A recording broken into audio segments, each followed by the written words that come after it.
you on the aging process itself. So I like to tell my patients that we age aesthetically in a four-dimensional manner. And what I mean by that is that we're actually aging from the bone all the way out to the skin. A lot of times my patients will come to me and they'll point to specific things that are bothering them, and that's sort of a one or two dimensional way of looking at the aging process. It's kind of what's bothering you.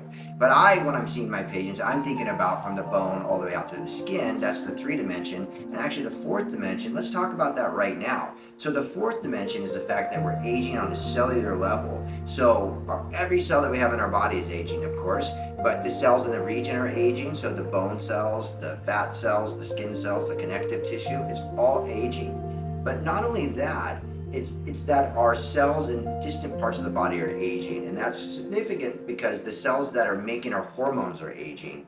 And those changes in hormones will dramatically change the facial structure. Let's go back and talk about this facial structure that's aging. So when you start at the deepest layer, that's the bone, if you look at x-rays of people, the bones are aging dramatically from the time that you can think about it, think about a child, and then somebody goes through puberty, and as they get older, we tend to forget about what's going on as people are getting older. But if you look at x-rays, people, as they age, the bones are changing dramatically. These changes can actually start around the age of 25 for women. If you go to the next layer out, you have these deep fat pads. We have multiple deep fat pads in the face, and those will actually atrophy as well as we get older.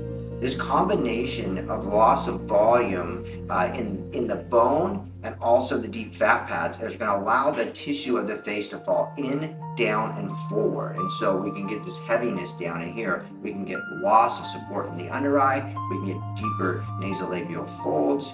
We can get sort of this jowling formation. We can get a depression in the pre-jowl region, that's sort of here. So that's partly what's going on.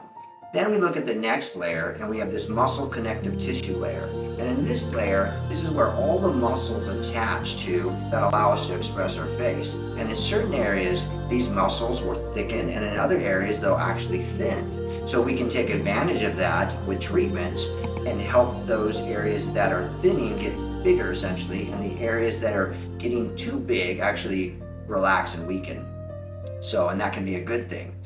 Why? Because those muscles are pushing the skin into lines and wrinkles in a lot of situations. And then in other areas where they're becoming thinner, it's allowing the face to drop down.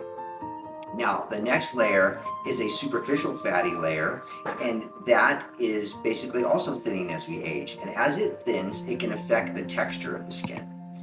And then lastly, we have the skin itself, which is comprised of a dermis, which is the deeper layer, and the epidermis. And in these areas, we lose collagen, we lose elastin, we lose hyaluronic acid, we can gain blood vessels, we can gain pigment, we can get scars, we can get little growths. All these things can happen in this layer. And again, there are treatments that we can do to help address the aging process in this layer as well. There you have it. That is the 4D aspect of aesthetic aging.